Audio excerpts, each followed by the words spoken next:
think you're gonna go a long, long way when you play this episode and hear me say, the overwhelmed brain can be your self-help show. Oh, yeah, yeah, yeah.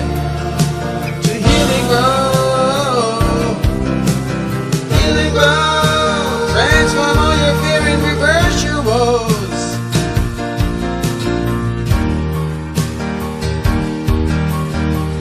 And I think you're gonna be a long-time fan. Episode 80 will help you understand. This isn't your average think and feel good show. Oh no, no, no. You're here to heal and grow. Heal and grow. Rising higher than mainstream thinking.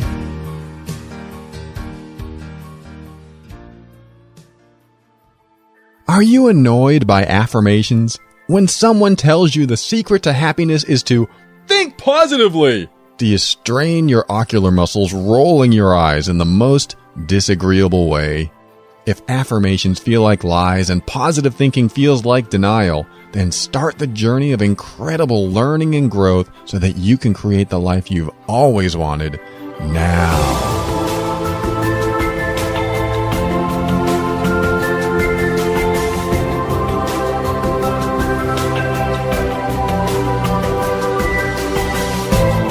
Hello, this is Paul Coliani, host of The Overwhelmed Brain, the personal growth show for the critical thinker. On this show, I discuss practical, down-to-earth steps to help you improve your mood and keep you sane in this powerful journey we call life. We'll talk about why we do the things we do and what we can do to reach higher levels of happiness and lower levels of stress and overwhelm. My goal is to help you become empowered so that you can create the life you want. And today I want to give a special thank you to Sarah, who runs the Do It Anyway book club. If you want to join a book club that talks about personal growth, just like we do on this show, look up Do It Anyway book club in Facebook. Reach out to Sarah and let her know that you want to connect with like-minded people who like discussing books and personal growth. That's the Do It Anyway book club on Facebook. And as a reminder, whenever you hear me talk about someone's product or service, or in this case, a Facebook page, know that I have personally checked into their credibility and the value they provide. Today's quick quote is by the Dalai Lama, and it's this: "We can never obtain peace in the outer world until we make peace with ourselves." Thank you to tinybuddha.com for that quote. Last week's quote was on peace too, so I thought I'd stay on that wavelength for this week's episode as well. This is a concept I repeat over and over again on this show. You cannot truly show compassion for others until you have compassion for yourself. You cannot truly be kind to others until you are kind to yourself. And along the same lines, you cannot obtain peace in your outer world until you make peace with yourself. You can show compassion for others when you don't have compassion for yourself, but it's not true compassion. You cannot know and give compassion unless you have compassion for yourself. You cannot know and give kindness or love until you have those for yourself. And if you try, you end up giving those things from a different place inside yourself. So that's what I really like about this quote. How can you ever know peace in your outer world unless you know it and bring it into yourself? So compassion, kindness, love, respect, and all the other things you probably do for others is something I want you to do for you too. If not equally, then even more for yourself. A good example of an unequal level of kindness and compassion is summed up in my entire life until about the age of 36. For 36 years, I was kind to everyone. I would make them laugh and help them out with whatever they needed. I was always doing things for them, even when I didn't want to. I really believed that I was showing them true kindness and compassion by tending to their needs over mine. But I was building resentment inside. I would do so many things for other people that I felt like I was getting taken advantage of. Even through the resentful feelings, I still showed kindness and compassion, or at least I thought I did. It wasn't until I started honoring my personal boundaries where I learned what it meant to be kind to yourself. I spoke up in situations I normally wouldn't have, both in work and relationships and other areas of my life. And soon I was learning to honor my thoughts and feelings. And I was learning to disagree with people. It might sound strange to you, but before I started honoring myself, I believed that disagreement meant that I was bad in some way. I thought if I didn't want to do something, but someone else did, that it'd be my fault if they got angry because I chose not to do what they wanted to do. Actually, I'm sure some of you can relate to that because we all have or have had family at some point in our life. Our family is our gauge of vulnerability. Does that make sense? Let me repeat that. Family is our gauge of vulnerability. What that means is how we react around all of our family members shows what we need to strengthen or mature in ourselves. For me, I was a peacekeeper, just like my mom. When I was at home, I could neutralize almost any situation so that it didn't escalate into something out of control or frightening. I got very good at mediation and negotiation in my own family simply because I didn't want anyone to fight or yell around me. I mean, it's an excellent skill for sure. There are times when a skill like that can and does come in handy. However, when it's used out of fear instead of a confident place of honoring yourself or others, it builds negative feelings inside of you and creates dysfunction. There's a difference between knowing what's right and fearing what could go wrong. In fact, there's a big difference because the decisions you make in any situation will depend on from which place you are at the time. If you fear what could go wrong, you're more likely to make decisions that are based on coping mechanisms and old childhood behavior. These are the kind of behaviors that you brought into your adult world that you still think apply. When you're a child, you don't know how to cope in the world, so you create coping mechanisms or behaviors that help you survive the bad times. And then you grow up and you get away from the people and the situations that caused you harm or made life hard for you, but you keep the old behaviors. When you do that, you attract the wrong partners and the wrong jobs and all kinds of things you don't want in your life because your behavior creates the only reality you know. And unless you change your behavior, you keep letting the bad stuff in. If you're confident in knowing what's right in a certain situation, then you can still be fearful. I mean, it's going to happen. But you make decisions based on what's right instead of what you're afraid of. That makes sense, right? I mean, you can feel the difference in your body when I talk about it, can't you? Here, try these on. The first one is, I am afraid this situation is going to escalate. I will do whatever I can to try and make this situation calmer so I don't have to be afraid anymore. All right, that was the first one. The second one is, I know this is wrong and I'm going to stop this right now. I know this is going to escalate out of control and that does scare me, but I'm going to do the right thing and take care of this situation. Now, when I say the first one, I feel like I'm in lack. I feel like I have no power. I am speaking and thinking from the place of fear. So I respond from fear and hope things work out. When I say the second one, I feel empowered. I feel like it doesn't matter if I'm afraid or not, damn it, because I know what needs to be done to stop what's going on. Which place do you find yourself at more times than not? Let me say them again. The first one is, I'm afraid this situation is going to escalate. I will do whatever I can to try and make this situation calmer so I don't have to be afraid anymore. Or number two, which is, I know this is wrong and I'm going to stop this right now. I know this is going to escalate out of control and that does scare me, but I'm going to do the right thing and take care of this situation. I prefer to come from the second place of confidence. It doesn't always happen, but I check in with myself and try to make it happen. I know that my decisions are much more productive and beneficial to all if I come from that place of confidence and do the right thing over doing something because of fear.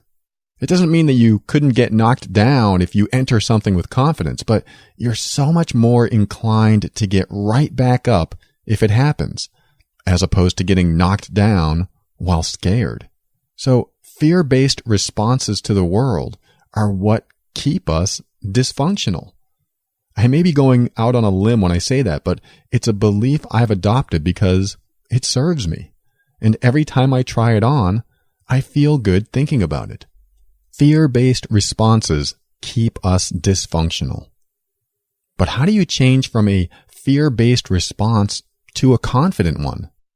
You stop reacting and you start proacting. Be proactive. You do this by setting the intention of balancing every situation against your ethics, values, and common sense.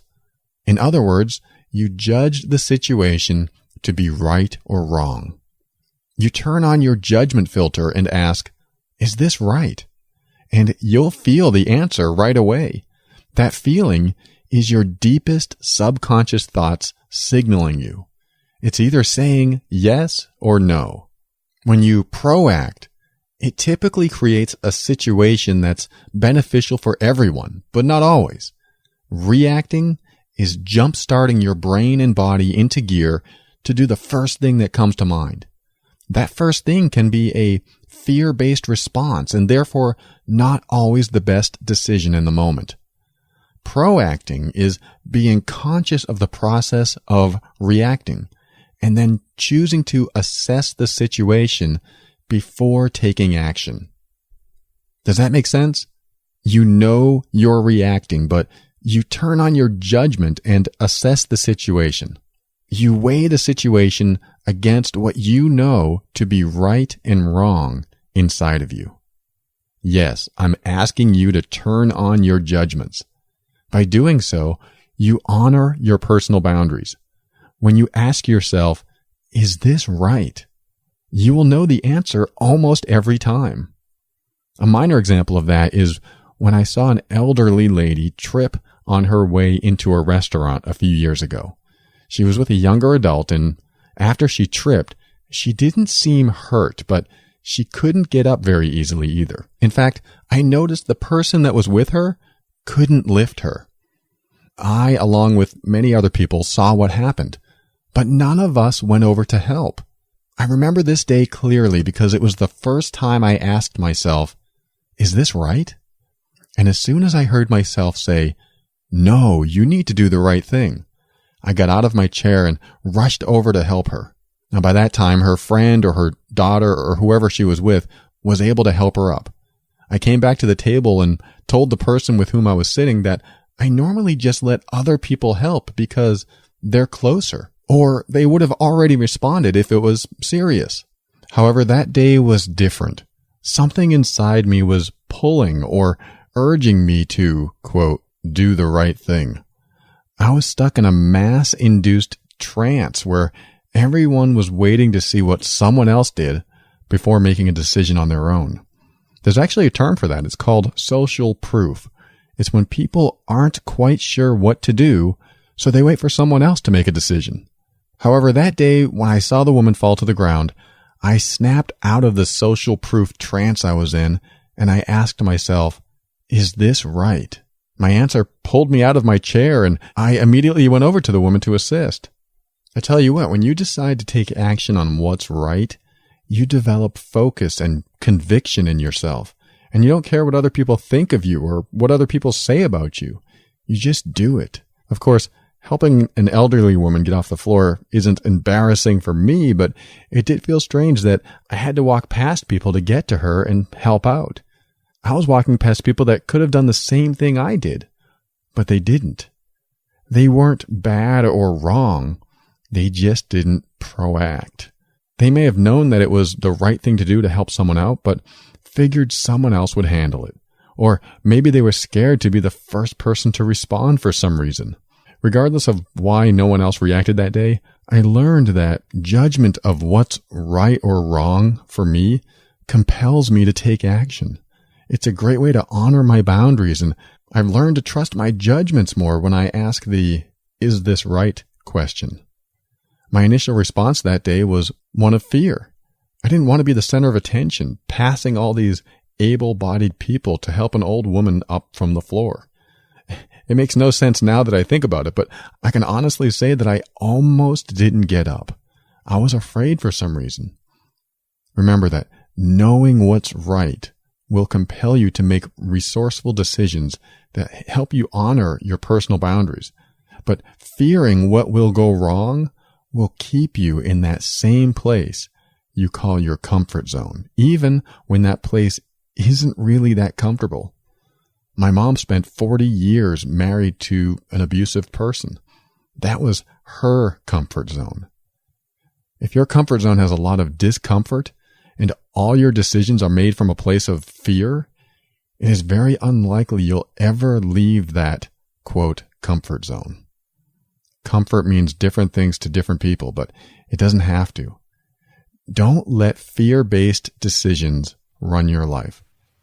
Dysfunction is fun to watch on TV, but let's move beyond that ourselves and create new comfort zones that will serve and fulfill us.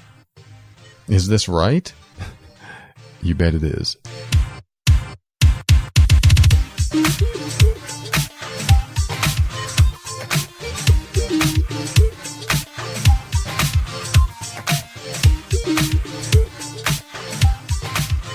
Today I have a list of 5 simple realizations of a peaceful mind. Today's quote, "We can never obtain peace in the outer world until we make peace with ourselves," is great and all, but I want to go over the applicable steps to achieve this. I certainly don't know everything, but I know enough to share what I've done to attain and keep peace in my life. Does it mean I'm peaceful 24 hours a day? No way, but I am peaceful between the moments of chaos. I talked last week about how we can feel stress and overwhelm during the chaos, but can choose not to be stressed between those moments. It's truly living in the present moment. For example, if you're really focused on what I'm saying right now and have nothing else that you absolutely must do, then right now you can feel peace. Sure, there's other stuff in life that will happen when it happens, but right now, it's not happening. So be here with me. This is our first simple realization. Be here and now. I mean, Buddhists have been telling us this for years. The only reality is the one you're in now, or it's the only one that matters because you're experiencing now. What we tend to do, however, is allow our mind to wander into the future and the past and all kinds of places that make us think of other things. And during challenging times, we do have to think of many things that could cause us stress. But why take that stress into the moments between the challenges? That's like taking work home with you. Being aware of the present moment, I'll admit, was hard to learn. There's always a but that tends to come up. I'm here, I'm present, but I'm worried about my bills or my relationship or something else. Or I'm here, I'm present, but yesterday I lost my job, or tomorrow I could be hungry. It's the buts in life that keep us tethered to outcomes. When you can learn to speak without saying but, you will find more presence. You won't be so concerned about an outcome because you're in the moment. The way I learned how to be present in the moment is by pretending I was just born with an empty mind. I woke up and suddenly the world was strange to me. I knew nothing. I knew not of violence, disease, or money problems, love or hate, nothing. I had the ability and curiosity to learn, but simply didn't know anything about the world I woke up in. This can be a powerful exercise if you can get into it. I opened my eyes and saw a tree. I pretended not to have ever seen one before. I went through a stage of questioning in my mind. What is that? Is it safe? What does it feel like? Does it make a noise? I also wanted to touch it because I'd never touched whatever this was before, and the texture looked fascinating. I spent a good 10 minutes looking over this tree. I learned a lot in that 10 minutes. When is the last time you examined every aspect of something for 10 minutes? How about something so common that you ignore its presence in your life, like a window or a plant? Well, maybe not so much a plant because you might have to water it a lot, but a plant is a great subject for this exercise indeed. When you focus your attention on one thing with curiosity, that will suck you into the present moment. You don't zone out. In fact, you zone in. Time doesn't matter, and neither does yesterday or tomorrow, because you become fascinated by this one thing. Being in the now is one simple realization of a peaceful mind. Let's go to the next one, number 2, which is learn to proact, not react. Now, we just talked about this in the last segment, so I won't belabor the point, but just know that by choosing to be conscious of your reactions, you become proactive. Proaction is conscious choice of how you're going to respond, and reaction is your subconscious mind calling the shots. Either one could happen first, but whichever you choose to act on will define what happens next. Not every reaction is bad, especially if you've practiced being proactive, but reactions bypass conscious thought, so you're taking a gamble. Reactions happen fast, so it will take practice to learn to proact instead. The more you do this, the more peaceful you will feel over time. You learn to depend on what's right for you, not what happens to you. Proacting is assessing a situation and asking yourself, is this right? And then acting from that place of confidence and surety, knowing that doing the right thing is the right thing to do. Reacting is when decisions are made for you from old programming. If you were raised to fear when someone yells at you, then you may cower when someone yells around you now. This is a triggered automatic response to a stimulus. If you catch yourself reacting and choose to proact instead, you can start to retrain your brain. This leads to a more peaceful mind, giving you less or no stress between the chaotic moments. The third simple realization of a peaceful mind is music connects with your emotions. A friend of mine once told me that when she was depressed, listening to music that really touched her brought her just a tad closer to feeling normal. And sometimes it lifted her spirits so much, she forgot she was depressed. She was still, quote, depressed at other times, but when she listened to music, she felt more normal than ever. Why? What is it about music that makes us connect to our emotions? I have my own theories on this, but this phenomenon is still continuously studied even today. My theory has to do with rhythm and frequencies. The world spins at a rhythm. It orbits the sun in a rhythmic cycle. The galaxy has a rhythm, so it can be assumed that all galaxies and the universe operate on some sort of rhythm. But bringing it back to Earth, the oceans flow in a rhythm as a result of the rhythmic orbit of our moon. Organisms like plants and animals have a circadian rhythm that responds to the environment, like when there's daylight. The Earth takes 24 hours to spin one full rotation, and our bodies have adjusted to that spin by creating a rhythm inside of us that follows suit. We know when to sleep because our body lets us know. And some people are able to wake up without an alarm clock at the exact same time every day because of this rhythm. We are essentially entrained in rhythm. The universe seems to be the drumbeat that runs the show, and everything from the universe down seems to follow that beat, even down to the microbial level. So it would make sense that we are just so connected to the steady rhythm of all that exists that we feel comfortable when there's a timed beat of some sort.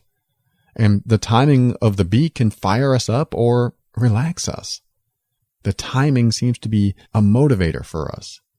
The faster the beat, the more we're typically energized and moving to it. The slower, the more we want to chill out and move slower. Of course, it's not just the rhythm, it's the melody. The different frequencies of sound that somehow resonate with a deeper part of us. These melodies are the lows and highs in the music that interact and elicit emotions within us. This is even harder to figure out because why would one series of notes played together sound pleasant and another series sound unpleasant? Why does some music make you feel good and other music make you feel sad? It's more than the words of a song. It's the combination of the beat, the music, the words, if any, and of course, your history and culture. But I don't want to dive into a massive study of how music affects us. I just want to convey that it does. And when you find a piece of music that makes you feel good, then play it when you feel bad. Or for an even more intense experience of an emotion, play a piece of music that amplifies that emotion. If you feel sad, play a sad piece and notice how much sadder you feel. Why do that? Because I'm all about the deepest expression of your true emotions. You don't want to do this all the time, but once in a while, own your sadness, own your upset, or own your anger. You are allowed to feel these things and express them. Don't get me wrong. I want peace and happiness for you, so listen to the positive stuff too. Just don't think you have to change your state once you're in it. If you want to feel angry, listen to music that enhances it. Use it as a release instead of releasing the anger in other destructive ways. Music is a release, and it also changes your state. I remember getting burnt out in a job I didn't like anymore, so I started playing music that I loved that touched my emotions, and it did help me get through the day. Find music that touches you and helps you feel the way you want to feel, and you'll be closer to peace, even if that music enhances a not-so-good feeling. The reason I say that is because the more you express and feel it now, the less prevalent it becomes later. You'll know once you've had enough, so go with the rhythm until you're done. Music has played an important role in my life. When my girlfriend of 13 years left our relationship, I went into a depression. And then I found a video online of someone playing a piece on a classical guitar. I was so emotionally moved, I had to learn it. So I spent months practicing it. I never got great at it, but I got good enough to get through it. And I still play that piece even today, mistakes and all, simply because every time I do, I connect with a deeper part of myself. It elicits some old feelings of sadness, hope, and new beginnings. What music moves you? Is there a song from your past that every time you hear it, you connect with it emotionally? Music is an easy resource to help you attain a peaceful mind. Find your music and you get that much closer. Let's move on to the next item.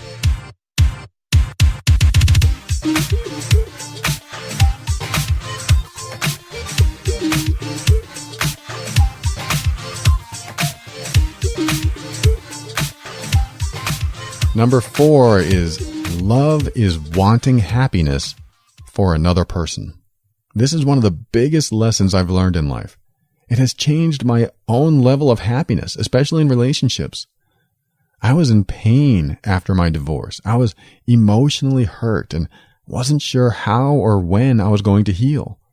But after I released a lot of negative emotions by writing her a letter that I never sent, I healed. But that wasn't the only reason I healed. There was one major contribution to my healing besides getting things off my chest. It was the fact that if I really, truly did love her and wanted her to be happy, that my focus should be on what makes her happy. After all, if she was happy, wouldn't that make me happy? It would if that was my focus. Love is about wanting happiness for other people in your life. If you really want to love someone fully, then figure out what makes them happy and let them pursue it.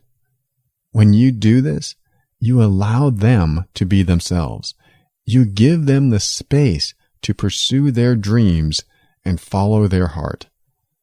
By giving them this space, they feel free with you. And because they feel free, they'll love you like no other because they want you to be happy too. It doesn't always work out that way, but when people can do this for each other, it is a wonderful thing. Sometimes, though, the other person doesn't want the same thing for you. This can and does happen a lot. In that case, it's a one-sided relationship, and unless something changes, it could go downhill. If you love the people in your life, you'll give them the space they need to be themselves. Whether it's a relationship, friendship, or family, it's all the same. People need their space for self-expression. Now, sometimes their self-expression goes against your values and personal boundaries. That's when you need to assess the situation and figure out if you want to keep those people in your life. I've let go of friends and relatives because of their choices. They had behaviors I didn't appreciate and didn't want in my life. So instead of complaining to them all the time, hoping they'd change their behavior, I just let them go. Now, if they change their behavior, I may reach out to them again, but I had to make choices that honored me. I loved them enough to know that letting them go would make them happier because I knew they'd be unhappy with me complaining about them all the time. Love people by helping them be fulfilled. If you can't agree with what fulfills them, then it's possible you can't keep them in your life. But if you truly love them, then let them be who they want to be. This doesn't mean that you blindly let them jump out of the plane without a parachute, because that's what would make them happy. But it does mean that you have a chance to evaluate how you love them. Do you love them because you're dependent on them for your happiness? If that's the case, you will be hurt more often than not. Relying on someone else to make you happy puts a lot of pressure on the other person, and they'll fail quite often. Or do you love them by enjoying seeing them happy? After my divorce was over, people were surprised at how fast I recovered. My MO up to that point had been to get sad for months and slowly get over my ex over the next 2 years. However, once I changed my focus to wanting her to be happy, even if that meant she was happier without me in her life, I felt better. And after some honest expression, I was able to release the negative charge of emotions I had in me. This sealed the deal, and I was ready to move on in life. Loving someone is wanting them to be happy. If that means that they are happy and want to stay with you, it's an amazing experience. If it means that they would be happier without you, then let them take that path, because why would you want the one you love to be unhappy? This is a tricky space, I realize. There are emotions involved, and sometimes other people and children. Each situation must be treated differently. What I'm teaching today is a philosophical perspective that can be applied in many ways, not just one. Pick the way that works for you.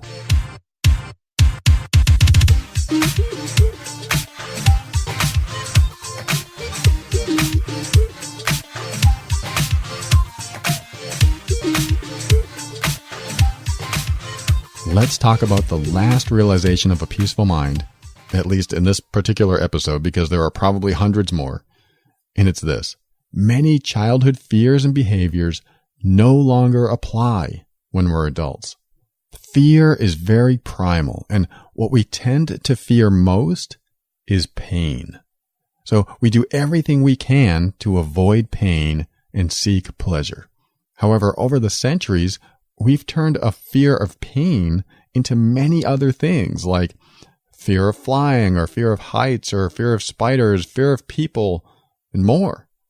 But if you have fears like this, what are you really afraid of? Do you really fear heights, or do you fear falling? Or do you really even fear falling? Maybe you just fear the pain of hitting the ground. Or maybe that's not it at all. Maybe you're afraid of dying and what comes next, if anything. What we associate our fears with are usually not what we fear.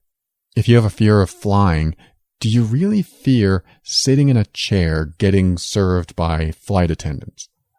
Or do you fear that the plane is in the air? And if so, what about flying do you fear? Fear is deeper than what we assign to it. Fear of flying is actually very rare, since it's the one thing that many people want to do when they dream. I love flying in my dreams, so I imagine any fear that I might have of flying on a plane really isn't a fear of flying at all. So you may not really have a fear of flying, but you may have a fear of not flying when you should be. In other words, as long as the plane is flying, you're fine. But if it's not flying anymore, well, then you're in trouble. And of course, there are things like claustrophobia or control issues, so this fear could expound into many things. However, the fears in you typically have deeper meanings, and when you discover those deeper meanings, you realize what you're actually afraid of instead of what you've been associating with your fears. For the longest time, I was afraid to speak up to people. I thought, I'm afraid to speak up for myself. That in itself was not what I was really afraid of, though. I'm afraid to speak up for myself? Okay, what about that causes fear in me? I love that question. What about that? So I asked myself, what about speaking up for myself causes fear in me? My answer was, I don't want to get yelled at. So I ask again, what about getting yelled at causes fear in me? Well, if I get yelled at, I'll feel scared. Now I have to change my question to, why would you feel scared to get yelled at? Because I don't want the person to hurt me. You can tell I'm getting a little closer to a truth inside me. I'll summarize how I question myself in a minute so that you can do this on your own. But my next question is, okay, how does someone yelling at me hurt me? Well, they might hit me. Now I'm getting closer to the actual cause of my fear. I'm fearing that I might get physically hurt by someone yelling. At this point, I could keep digging and come up with some deeper level stuff, but I think that's pretty close to a truth, so I'll evaluate what I said with this question. So it's okay if they yell at me but never hit me, right? Well, no, it's not okay if they yell at me because that is disrespectful. But if I knew they weren't going to hit me and only yell at me, would I still have any fear of them yelling at me? I guess not. At this point in my questioning, I'd feel a shift inside. All this time I held on to standing up for myself equals fear. But that fear wasn't really based on that at all. It was based on a deeper level fear of physical punishment of some sort. But now I don't feel that way because standing up for myself doesn't equal physical punishment in my world. When I stand up for myself and someone raises their voice to me now, I think, wow, what's going on inside you that makes you so upset? I don't think about protecting myself. I get curious about what is going on inside them to create this behavior. Before, I was holding on to a childhood fear. Now I realize that fear no longer applies in this situation, all from simply questioning my fear. Being curious about your fears will help eliminate them. Curiosity has been my biggest ally in getting over many of my fears. When you learn to be curious about what makes yourself and others tick, you become less fearful. There are people to fear in this world for sure, but you can turn fear into a conscious process instead of an unconscious reaction by being curious about it. Remember react and proact? By reacting, you allow the fear to take control and subconscious primal instincts to kick in. By proacting, You take the steering wheel and you have the choice to consciously change course if you need to. And that's the biggest difference there too. Choice. When you let fear take over, you have less choice. I know. We always have a choice, right? Well, I'm here to say not always. There are people that do things completely unconsciously and then regret what they did. There are chemical imbalances that can happen that take away choice. There are even studies on the existence of, or lack thereof, of will. After all, do you recall any time in your life that you did something and then asked yourself, why did I do that? Or why did I say that? I know I have, and it was because I went unconscious and momentarily lost my ability to choose. I realize this may be an unpopular opinion, and you can choose to believe it's true or not, but we don't always have a choice as we're told. Not always. When we're unconscious, we no longer have the steering wheel. But what does?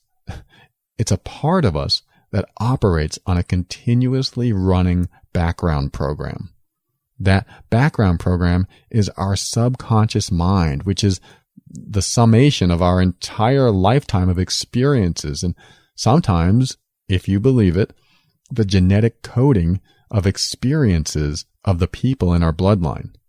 Now, that's a much deeper discussion for another day, but let's just say that fear has its place in a part of us that is unconscious.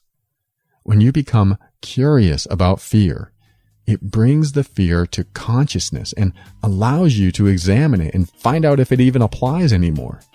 You may find that what you used to fear as a child simply isn't something to be afraid of any longer.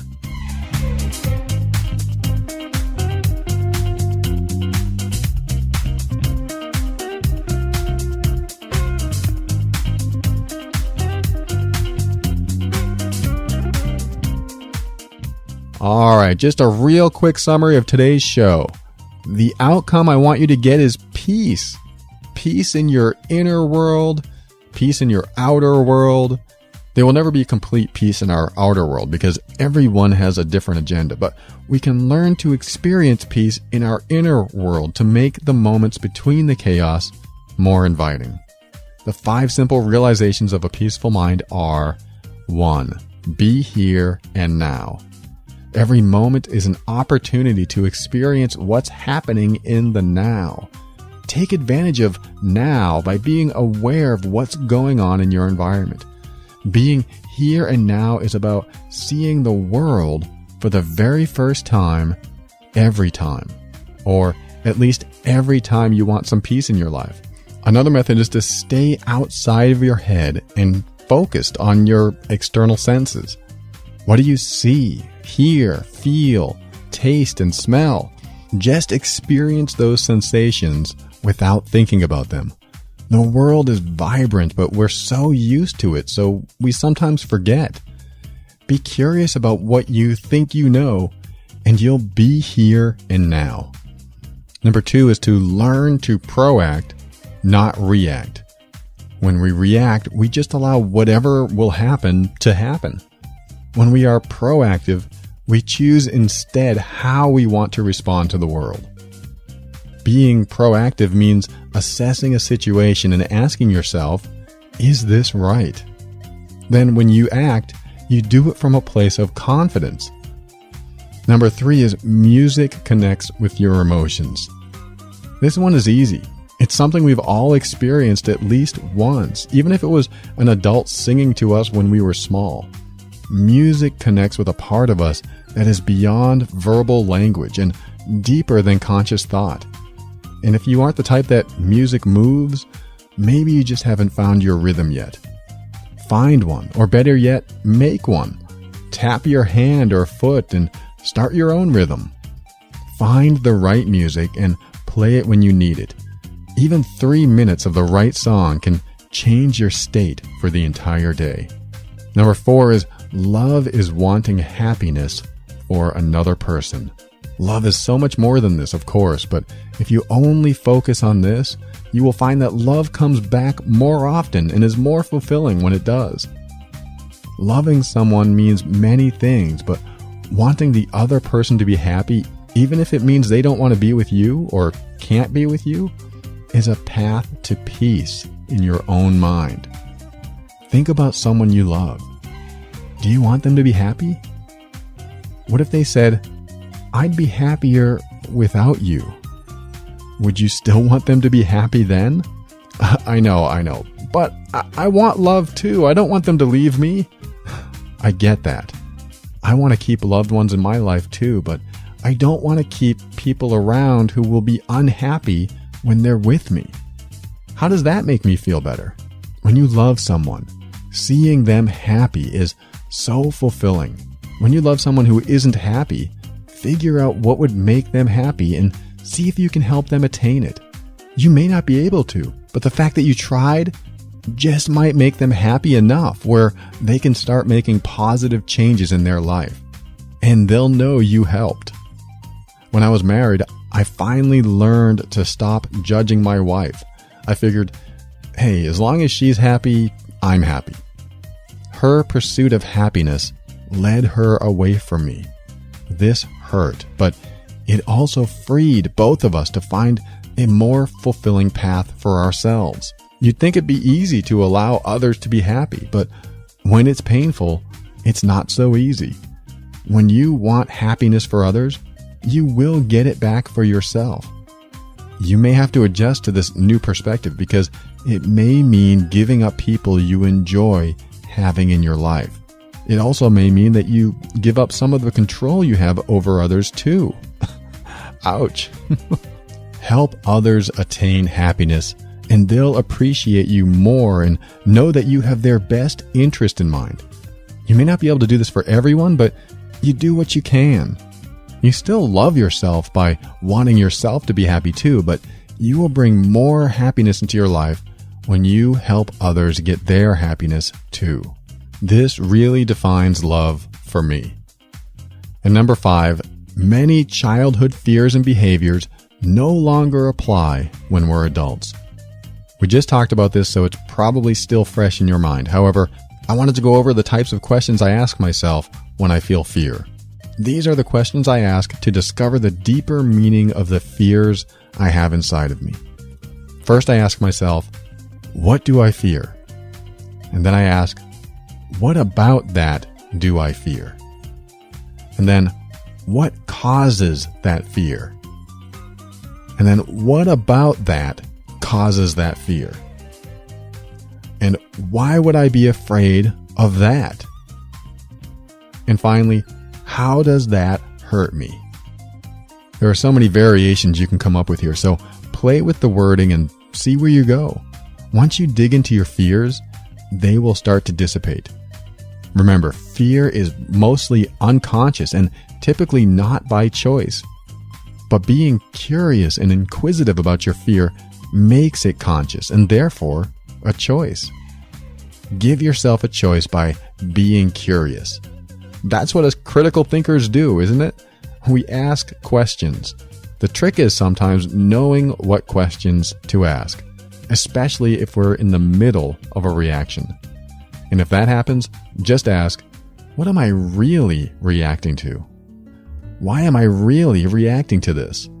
Who knows? Maybe you'll get an answer that surprises you.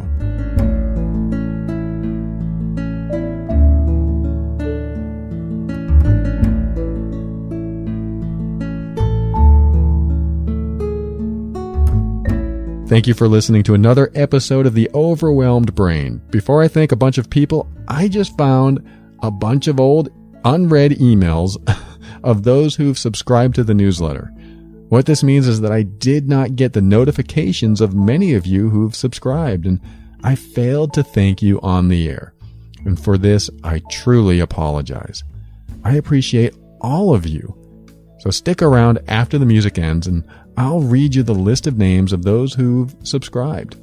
For now, I'm going to thank the people on Facebook who reached out: Sarah, Kelly, Carrie, my sister, Thais, Stephanie, Helen, and Jason. And on Google+, Joel. And then the people who sent me direct messages: Kathy and Jennifer and Pura and Scott and Susan and David and Amy. And for their comments on the blog, BWBW123, that's quite a name, and Dan. Thank you guys. And keep up with the show by heading over to theoverwhelmedbrain.com and sign up for your weekly personal growth message. Feel free to reach out to me through the contact link on that site as well. I want to thank the listeners who are using the Amazon link on the site to support the show. All you need to do is shop like you normally would, but use the link theoverwhelmedbrain.com/Amazon. If you find this show valuable to you, just say thank you by using the Amazon link before you make your next purchase from them. The link takes you directly to Amazon and you purchase directly from them. Then Amazon thanks me for sending you their way. It's an easy way to support the show. Plus, if you visit my website, you can actually drag the Amazon button from my site to your desktop, automatically creating a shortcut to Amazon. Pretty cool. Your shopping habits are making a difference, and they're going towards a good cause. You. If I didn't call your name in this episode, just know that I appreciate you and thank you for being there for me, listening, learning, and growing. One of the more important points of this episode is about music. I mean, right now, you probably feel a certain way listening to this music. I know I do. Every time I hear this, what I call outro music, just think of the opposite of intro music, I have to listen to the whole thing. It's just a powerful piece that I really enjoy, and I feel good listening to it. I do feel more peaceful just after an episode finishes. Is it because of the music? Well, I know it plays a big role in my life. I play 2 instruments myself, and I really enjoy playing, let alone listening to others play. Music is a meditation for me, and I hope it is for you too. So step into your power and be firm in your decisions and actions so that you can create the life you want. When you do this, you'll soon discover what I already know to be true about you, that you are amazing.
The emails that inform me of who the subscribers are to the newsletters have been spotty since November.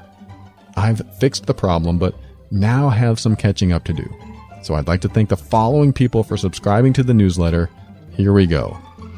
Laura, Susan, Kathy, Dana, Linda, Robin, Louise, Mattia, I think, ML, Yosef, Tori, Katie, Belle, Antonio, Sonia, Jay, Amy, Rob, Kim, Aaron, Matthew, Dave, Kathy, Christina, Natasha, Jody, Wesley, Larry, Amanda, Christine, Karina, Pony, Connie, Lisa, Mark, Rick, Deborah, Don, Kailia, Beck, Harry, Irene, Cash, Rosie, Teddy, and Julie. All right, I think I'm caught up now, but if you know you've subscribed and I haven't ever called your name, let me know. You deserve a shout, and I'd love to thank you personally on the air.